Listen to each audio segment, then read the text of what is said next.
નમસ્કાર મિત્રો, આજનો આપણો પ્રશ્ન છે સંસ્કૃત ગદ્ય સાહિત્યની ઉત્પત્તિ અને વિકાસ. પહેલાં આપણે ભણેલા એ કાવ્ય સાહિત્ય અને પછી નાટક અને પછી આ ગદ્ય. તો આ ત્રીજો પ્રશ્ન આપણો છે એ ગદ્ય સાહિત્યની ઉત્પત્તિ અને વિકાસ વિશેની આપણે વાત કરવાની છે. પ્રસ્તાવનાની અંદર આપણે ચર્ચા કરીએ તો પૂર્વે એટલે કે પહેલાં બે પ્રશ્નોમાં આપણે અભ્યાસ કર્યો છે. ભાઈ કાવ્ય, તો કાવ્યના કેટલા પ્રકાર? તો બે, એક દ્રશ્ય અને એક શ્રાવ્ય. તો જે બે પ્રકારો છે એની અહીં ચર્ચા થઈ. તો એમાંનું છે શ્રાવ્ય. શ્રાવ્ય એટલે સાંભળી શકાય. તો ભાઈ એના કયા? તો એના પણ ત્રણ પ્રકારો આપણે અહીં કીધેલા છે: ગદ્ય, પદ્ય અને મિશ્ર. ગદ્ય એટલે કેવલ પાઠાત્મક, જેને આપણે પાઠ કહીએ, આખે આખો પાઠમાં આવે. પદ્ય એટલે જે કવિતાના માધ્યમથી આવે. અને મિશ્ર એટલે બંનેથી મિશ્રિત હોય. ઘણા બધા એવા નાટકો છે કે એમાં બંને વસ્તુઓનો સમાવેશ થયેલો છે. આમ ત્રણ પ્રકારો પાડવામાં આવ્યા છે. તો હવે અત્યારે આપણે એની ચર્ચા કરશું. તો એના ઉદ્ભવ અને વિકાસ વિશે આપણે જાણીએ. તો બીજો મુદ્દો છે આપણો સંસ્કૃત ગદ્ય સાહિત્યની ઉત્પત્તિ અને વિકાસ. સામાન્ય રીતના બે પ્રશ્નોનો આપણે અભ્યાસ કરતાં ખબર પડી કે પરંપરા એટલે કે સૌથી વધારે અથવા આપણા ભારતીય પરંપરામાં સૌથી જૂનું શું છે? તો કે વૈદિક પરંપરા. તો અહીંયા એ પણ એ રીતના થયું કે વૈદિક ગદ્ય. તો વેદની અંદર 4 વેદ આપણે જે ચર્ચાઓ થયેલી છે. તો 4 વેદમાં પણ યજુર્વેદ જે મુખ્ય મેન, તો 3-4 વેદ અલગ અલગ ભૂમિકામાં મુખ્ય છે. તો આપણે 4 વેદ કયા? તો ઋગ્વેદ, યજુર્વેદ, સામવેદ અને અથર્વવેદ. તો અહીંયા વાત થાય છે ત્રીજો એવું યજુર્વેદની. તો યજુર્વેદમાં પાછા બે પ્રકાર છે: શુક્લ યજુર્વેદ અને કૃષ્ણ યજુર્વેદ. તો અહીંયા વાત થયેલી છે કૃષ્ણ યજુર્વેદ, અને તેમાં પણ તૈત્તરીય સંહિતામાં ઉત્તમ ગદ્ય ઉપલબ્ધ થાય છે. ત્યાર પછીની વાત કરે છે અથર્વવેદના 6થા ભાગમાં પણ ગદ્યાત્મક છે. એ પછી એ વેદોમાંથી એક બ્રાહ્મણ ગ્રંથો આવે.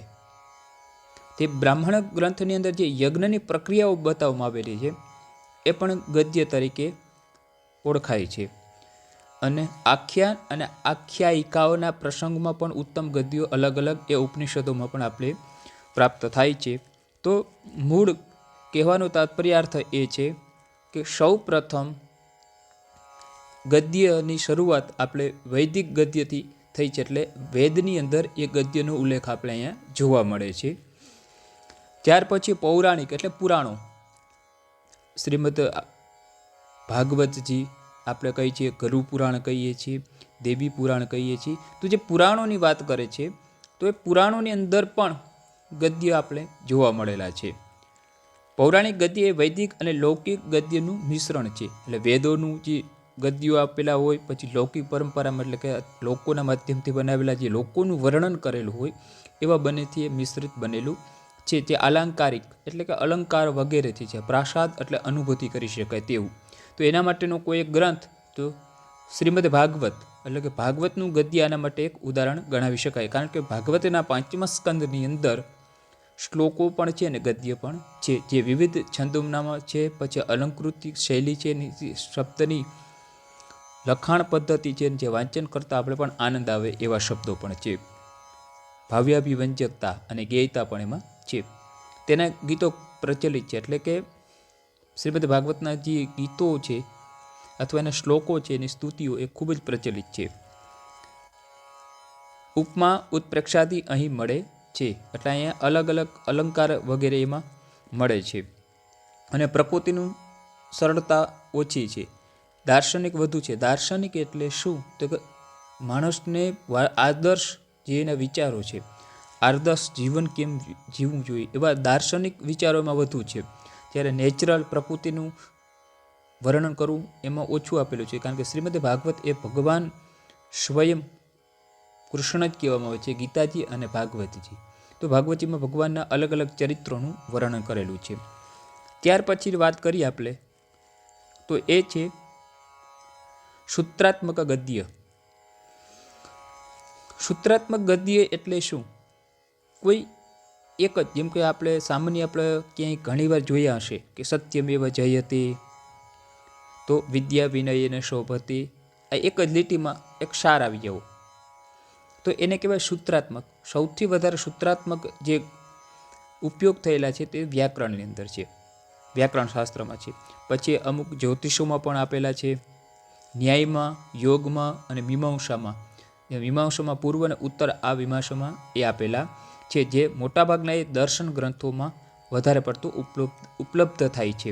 મિત્રો, સૂત્રાત્મક ગદ્ય કેવલ લીટી જ હોય, એક જ લીટીમાં હોય, પરંતુ એ ઘણું બધું કહી જતું હોય, નાનું હોવા છતાં ઘણું બધું કહી જતું હોય છે. એટલે આપણે સાદી ભાષામાં આપણે એમ કહીએ તો ગાગરમાં સાગર ભરવામાં આવ્યો છે. એની અર્થ ઘનતા એટલે કે અર્થનું સમન્વય, અર્થનો વિસ્તાર ખૂબ જ વધારે હોય છે. આવા સૂત્રને સૂત્રાત્મક ગદ્ય તરીકે આપણે ઓળખીએ છીએ. ત્યાર પછી એવું શાસ્ત્રીય ગદ્ય. શાસ્ત્રીય ગદ્યની અંદર એના અલગ અલગ ગ્રંથો છે, તો એ ગ્રંથોમાં સામાન્ય રીતના જોવા જઈએ તો થોડીક ત્યાં ઉપેક્ષા જેવું જોવા મળ્યું છે. કારણ કે એમાં જે અભિવ્યક્તિ કરવાનું જે વ્યક્તિનું ધ્યેય હોવું જોઈએ, ત્યાં શબ્દનું જે આયોજન કરવામાં આવે છે, એ આયોજનમાં ક્યાંક ને કંઈક સંદિગ્ધતા રહેલી છે. એટલે એમ કહી શકાય કે ભાઈ એ લોકો એનું વર્ણન જે કરવાની જે શૈલી છે, ઘણાની કઠિન પણ છે અને ઘણાની સરળ પણ છે. તો શાસ્ત્રીય ગદ્યની જે શરૂઆતમાં આચાર્યો ઘણા બધા છે, તો એ આચાર્યોમાં આપણે યાદ કરીએ તો પતંજલિ, શંકરાચાર્ય, શબરસ્વામી, આ લોકોએ ગદ્યમાં રોચક અને પ્રૌઢ શૈલી ઉપલબ્ધ થાય છે. હવે શબરસ્વામીનું ગદ્ય છે એ ખૂબ જ સરળ છે, એમાં આટલી કાઠિન્યપણું નથી આવતું. પણ શંકરાચાર્યના ગદ્યમાં પ્રાસાદિકતા અને ગાંભીર્યપણું જોવા મળે છે. અને બહુશ્રુત ભોગ્યતા એટલે સાથે સાથે બહુશ્રુત ભોગ્યતા એટલે ઘણું બધું એમાંથી આપણે માહિતી મળી શકે અને ઘણું બધું એને સાંભળી શકે અથવા સારી રીતના એને સમજી શકીએ, એવા અર્થમાં એ લીધેલું છે. પણ જોવા જઈએ તો આ બધા જે ભાષ્યો, અને આપણી સંસ્કૃત ભાષામાં એને ભાષ્ય કહેવાય, તો જે આ ભાષ્ય છે એ થોડા કઠિન પડે છે, જેને સમજવા માટે આપણે, કારણ કે એની ભાષાઓ છે એ ક્લિષ્ટપણી છે. ત્યાર પછીના સરળમાં ચર્ચા થાય છે તો સાહિત્ય ગદ્યમાં બે મોટા પ્રકાર છે. એક સ્વાભાવિક સરળ શૈલીનું ગદ્ય, એટલે એકદમ સરળ શબ્દમાં હોય અને એમાં કોઈ પણ સમાસ કે અલંકારો કે વધારે પડતા એમાં અલંકૃત કરેલા ના હોય, એટલે વધારે પડતા નાખેલા ના હોય, તો એવામાં આવે છે એક હિતોપદેશ અને પંચતંત્ર. નામ સાંભળ્યું હશે, પંચતંત્રમાં ઘણી બધી સારી સારી વાર્તાઓ આવે છે, પક્ષીઓથી લઈને આપણે એમાંથી કંઈક બોધ મળતા હોય છે એવું. ત્યાર પછી અલંકૃત અને કંઈક અંશે કૃત્રિમ, તો અને ક્લિષ્ટ ગદ્ય એટલે અઘરા ગદ્ય, જે ગદ્યને કદાચ યાદ કરવા હોય તો પણ બહુ જ અઘરા પડે. તો આવા ગદ્યો પણ બનેલા છે, જેમાં બાણ, સુબંધુ, દંડી વગેરે આવે છે. એના જે ગદ્યો છે એ સામાન્ય રીતે આપણે વાંચવા જઈએ તો એક જ વાર વાંચતા એને તરત સરળતાથી પ્રાપ્ત થતો નથી. જેમ કે આ પ્રશ્ન છે, તો આ પ્રશ્ન પણ એક પ્રકારનું ગદ્ય કહેવાય, જે ગુજરાતીનું આપણું આ ગદ્ય કહી શકીએ એ રીતના. પણ ભાષા જે છે એ સામાન્ય બને તો એ થોડીક સરળ હોવી જોઈએ, તો થોડીક આપણે સમજમાં આવે. આ ઉપરાંત વૈદિક શાસ્ત્રના ગ્રંથોમાં ગદ્ય પણ મળે છે. ઈસવીસન પૂર્વે 700માં થઈ ગયેલા યાસ્કનું નિરુક્ત ગદ્ય, એનું નિરુક્ત જે છે એ ગદ્યમાં જ છે. ત્યાર પછી ઈસવીસન પૂર્વે 300માં થયેલા કાત્યાયન તેના વાર્તિકમાં આખ્યાન અને આખ્યાયિકા ઇતિહાસ પુરાણ માટે જ છે એવું એ પોતે પણ નોંધ આપે છે. ત્યાર પછી પતંજલિ ઈસવીસન 2જી સદીમાં થયેલા છે. એ વાસવદત્તા, સુમનોત્તરા અને લેમનથી નામની 3 આખ્યાયિકાનું પોતે પણ એ નોંધ લે છે અથવા નોંધે પણ છે. તો આવી વાત થઈ છે. તો ત્યાર પછીની વાત કરીએ તો ગુણઢ્યે, જેમને એક બૃહદ કથાની રચના કરી. બૃહદ કથા એટલે મોટી કથાઓમાં એક એવું ગ્રંથ અલગ અલગ કથાઓ આવે છે, અને એ કથામાં એમને પૈશાચી ભાષાનો ઉપયોગ કરેલો છે. અને એ બૃહદ કથા મંજરી અને કથા સાગરની રચના થયેલી મનાય છે, એટલે એના ઉપરથી કથાઓ આવેલી હશે.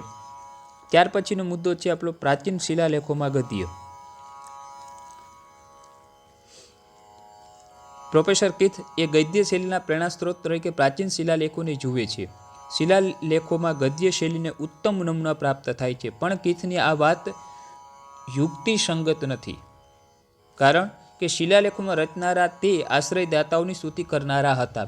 એટલે પહેલાંને આપણે જોયેલું છે કે ભાઈ શિલાલેખોમાં અત્યારે જે પણ લેખ મળે છે ને એ કોઈ રાજસ્વી રાજાઓના અથવા કોઈ સારા વ્યક્તિઓના, જેને લોકો માટે દાન આપ્યું હોય અથવા કંઈક એના ઉપર કાર્ય કરેલું, એવાના વધારે પડતા લેખ મળે છે, અથવા એના પરાક્રમની વાત કરે છે. એટલે એ બધા આશ્રયદાતાઓની સ્તુતિ કરતા હોય. સ્તુતિ કરવી એટલે એના વિશેના વખાણ કરવા, એ વખાણ કરવાની વાત પદ્ધતિમાં હોય છે.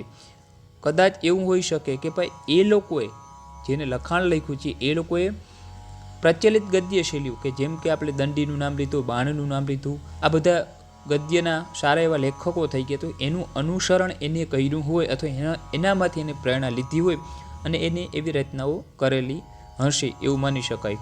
હવે આપણે મુદ્દો આની અંદર એક પોઈન્ટ એવો છે કે ભાઈ ઈસવીસન પૂર્વે 150માં રુદ્રદામનનો શિલાલેખ એ દીર્ઘ સમાયુક્ત વર્ણાનુપ્રાસયુક્ત અલંકારિત ગદ્યમાં લખાયેલો છે. તો રુદ્રદામનનો જે શિલાલેખ છે એમાં સમાસો વધારે છે, મોટા મોટા સમાસો છે.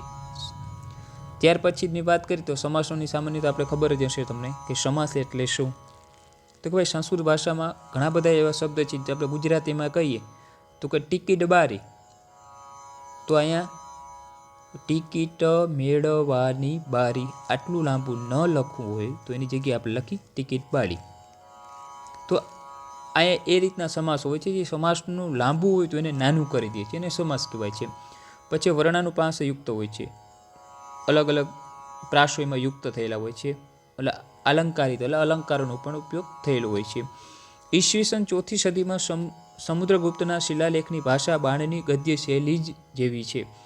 ત્યાર પછીની વાત કરે છે કે સમુદ્રગુપ્તના શિલાલેખો મળે છે પણ એની જે ભાષા છે એ ગદ્ય જે શૈલી છે એ બાણ જેવી સમાન મળે છે.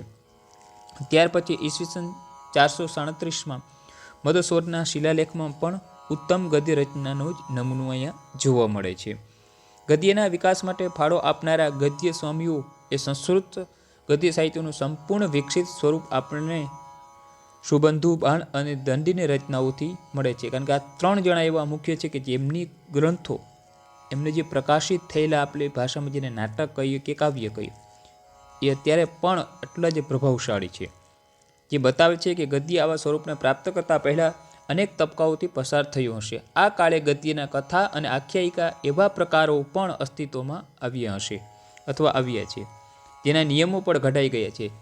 એમ બાણની રચના ઉપરથી કહી શકાય કે બાણ કાદંબરીને કથા તરીકે ઓળખાવે છે તે 2થી ચડિયાતી કહે છે. તે પોતાની જે કથા તરીકે કાદંબરીને એમ કહે છે કે ભાઈ મારી એ કાદંબરી એક કથા છે, પણ એ 2થી ચડિયાતી છે. એવા 2 કયા તો કે એ વાસવદત્તા એટલે કે સ્વપ્ન વાસવદત્તા અને બૃહદ કથા એના કરતાં પણ એ ઉત્કૃષ્ટ છે એવું એનું માનવું છે.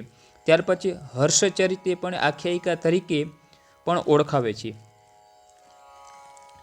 અને અહીં જ પૂર્વ કવિઓ વંદન કરતા હર્ષચરિત્રમાં બાણ કઈ ગદ્યકાર ભટ્ટાર હરિશ્ચંદ્રની રચનાની પણ પ્રશંસા કરે છે. એટલે એક કવિ બીજા કવિની પણ અહીં પ્રશંસા કરતા હોય અથવા એને એવું એના ગ્રંથો વિશેની માહિતી આપતા એવું અહીંયા લાગે છે.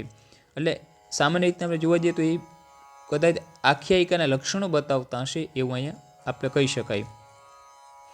તેના વિભાગને આપણે ઉશ્વાસ નામ આપવું જોઈએ અને છંદ વક્ત્ર અને અપવક્ત્ર હોવા જોઈએ. એટલે વાત અહીં એ કહે છે કે જે પણ લક્ષણો બતાવે છે તો લક્ષણો તો ભાઈ આખ્યાયિકાના લક્ષણો શું, તો એની ચર્ચાઓ આગળ આવશે, આમાંનું જરૂરી નથી. પણ સામાન્ય રીતે કોઈ પણ કાવ્ય, મહાકાવ્ય કોને કહેવાય, ખંડકાવ્ય કોને કહેવાય, તો એ કઈ રીતના બનાવવું તો એને લક્ષણ હોય તો નિયમો આપણી ભાષામાં એ નિયમો ઉપરથી આપણે એને બનાવી શકીએ છીએ. તો અહીંયા એની વાત કરી છે. ત્યાર પછી લાઘવ એટલે નાનું, એ સંસ્કૃત ગદ્યની વિશેષતા છે. એટલે કે નાનું હોવા છતાં ઘણું બધું કહી જાય એવી જે ચર્ચાઓ કરવામાં આવે એ ગદ્ય સાહિત્યતાની વિશેષતા છે. લાંબા વાક્યને કહી શકાય તે વાત અહીં એક પદમાં જ વ્યક્ત કરવામાં આવે છે. આ માટે સમાસોનો આશ્રય લેવામાં આવે છે. ઓછા શબ્દોમાં વધુ અર્થ કહેવાનું તાત્પર્ય છે. દંડીનું કથન ગદ્યમાં ઓજસ ગુણ અને સમાસ બહુલતાને ગદ્યનું જીવન બતાવે છે. એટલે અહીંયા વાત એ લોકોની છે જે દંડી વગેરે જે બધા થઈ ગયા એ ગદ્યમાં એ તે જ બતાવે છે ઓજસપણું, તેજપણું, અને બીજું છે સમાસ બહુલતા, એટલે વધારે પડતા સમાસનો ઉપયોગ કરી અને સામાન્ય આપણે એક જ વાક્યમાં ઘણું બધું સમજી જઈએ, એટલે એ બાબતની ચર્ચા થાય છે. ત્યાર પછીનો અંતિમ મુદ્દો, પાછળના ગદ્ય લેખકો. આ દંડીથી લઈને એ બધા થઈ ગયા ભાસ અને સુબંધુ. એ પછીના જે લેખકોમાં કોણ છે? તો કે ધનપાલની તિલક મંજરી, વરુરુચિની ચારુદત્તા, રામિલની સૌમિલ, શુદ્રકથાનો ઉલ્લેખ જલહણ કરે છે. એટલે જલહણ નામના કવિ આ ઉપરની જે 3 કથાઓ છે એનો ઉલ્લેખ કરે છે. ધનપાલની તિલક મંજરીમાં તરંગવતીનો ઉલ્લેખ કરે છે. ત્યાર પછીને આપણે કહીએ તો એક શબ્દ છે ગદ્યમ કવિનામ નિકષમ વદંતી, અર્થાત ગદ્ય એ જ કવિઓની કસોટી છે. આવી એક માન્યતા છે, કારણ કે ગદ્ય પ્રકારે સિદ્ધ હસ્ત કવિઓ જ અપનાવતા હશે, આવું પણ એક માનવામાં આવે છે. એને પદ્યની જેમ આહલાદકતા એટલે શું? એક પ્રકારની તેજ, એક પ્રકારની મોજ, આનંદ, એમાં આપણે સમાઈ જવું, તો એની અહીં વાત કરીએ છીએ. તે શુષ્ક ન બને, એટલે આનંદદાયક ન બને, એની ખાસ એમાં તકેદારી રાખવામાં આવતી. એનું કહેવાનું તાત્પર્ય છે તો કે ગદ્ય એ એટલા બધા કઠિન રહેતા કે સામાન્ય લેખકો એનો ઉપયોગ જલ્દી ન કરતા, એટલે કે કોઈ સારા જ લેખકો તો સારા જ કવિઓ એનો ઉપયોગ કરતા અને એને માણી શકતા. જો પણ કોઈ ગદ્યની રચના થઈ તો એ ગદ્ય માણી શકવું જોઈએ, એવું ખાસ એની તકેદારી રાખવામાં પણ આવતી. એટલા માટે કદાચ એવું હોઈ શકે કે તે ઓછા પ્રમાણમાં ખેડાયું છે, એટલે કે બન્યું છે, કારણ કે ગદ્ય સાહિત્ય બહુ ઓછા પ્રમાણમાં જોવા મળે છે. ત્યાર પછી આપણે ઉપસંહારની વાત કરીએ તો આમ સંસ્કૃત સાહિત્યમાં મોટાભાગની વિશેષતાઓનો સ્વીકાર કરી તેને વિકસાવી અને લોકકથાની અસર પામીને સંસ્કૃત ગદ્ય કાવ્ય વિકસ્યું છે. એટલે સંસ્કૃત સાહિત્યને આપણે વાત કરીએ તેમાં અલગ અલગ વિશેષતાઓ તો છે જ, કે નાટક કાવ્ય આવે કે પછી પદ્ય કાવ્ય કહીએ આપણે, કે પછી કાવ્યના પ્રકારોમાંની વાત કરીએ, તો આ બધી વસ્તુના જે નિયમો છે એમાંથી ગદ્યને આપણે અલગ કરીએ. તો ગદ્યને અલગ કર્યું, કીધું કે ભાઈ સંસ્કૃત સાહિત્યમાં જેટલું બધું છે એમાંથી એક અંશ કે પછી થોડું પણ ગદ્ય કાવ્ય કંઈક ને કંઈક રીતના લોકકથાના માધ્યમથી એને વિકસાવ્યું છે, એને આગળ વધાર્યું છે. તેમાં આપણે નામ જોયું તો દંડી, સુબંધુ અને બાણ આ ગદ્ય કાવ્યના આદિમ સર્જકો નહીં, પણ તેને શિખરે વિરાજતા શિરોમણીઓ આપણે કહી શકીએ. કારણ કે ગદ્ય કાવ્યની રચના ક્યારે થઈ તો વેદોની અંદર પણ એનો ઉલ્લેખ છે, પણ કોઈ સ્પેશિયલ એની રચનાઓ કરી હોય એવું ક્યાંય નથી. જેમ કે આપણે આદિ કવિ કોને કહેશું તો આપણે રામાયણના રચયિતા વાલ્મીકીને કહેશું, કારણ કે સૌથી પહેલું કાવ્ય રચના એને થઈ. પહેલાં પુરાણોની રચના થતી, વેદ ઉપનિષદ હતો, પણ પછી જે રચનાઓ થતી ગઈ તો એમાં આપણે એનું નામ લઈએ આદિ કવિ તરીકે. તો આદિ ગદ્યકાર તરીકે કોઈનું નામ ન લઈ શકે, કારણ કે પહેલેથી તો વયું જ આવે છે, નાના મોટા સ્વરૂપમાં ક્યાંક ને ક્યાંક એ આવે છે, કારણ કે પુરાણોમાં પણ એનો ઉલ્લેખ જોવા મળે છે. એટલે આપણે એમ કહી શકીએ આ 3 શિખરોમાં વિરાજમાન શિરોમણી કહેવાતા. તેમની પહેલાં ગદ્યની વિકસિત સારી એવી પ્રક્રિયાઓ પસાર થઈ ચૂકી હતી, જેના પરિપારકો રૂપે આપણે તેમને ગદ્ય કૃતિઓ મળે છે. તો આ ઉપસંહારમાં તમે તમારી રીતના પણ લખી શકો છો કે ભાઈ સંસ્કૃત સાહિત્યની અંદર ગદ્ય સાહિત્ય એ વૈદિક પરંપરાઓથી ચાલે છે, અને આદિ ગદ્યકાર તરીકે આપણે કોઈને કહેવું એ થોડુંક મુશ્કેલ બને છે. પણ એવું તો ચોક્કસ કહી શકાય કે ભાઈ આ દંડી, સુબંધુ અને બાણ આ 3 એના આદિમ સર્જકો નથી, પરંતુ એના શિખરે વિરાજતા શિરોમણીઓ અવશ્ય છે, અથવા એ તમારી ભાષામાં તેમને ઉપયોગ કરી અને એ તમે એને સમજાવી શકશો. તો આજનો પ્રશ્ન આટલો જ રહેશે. અસ્તુ.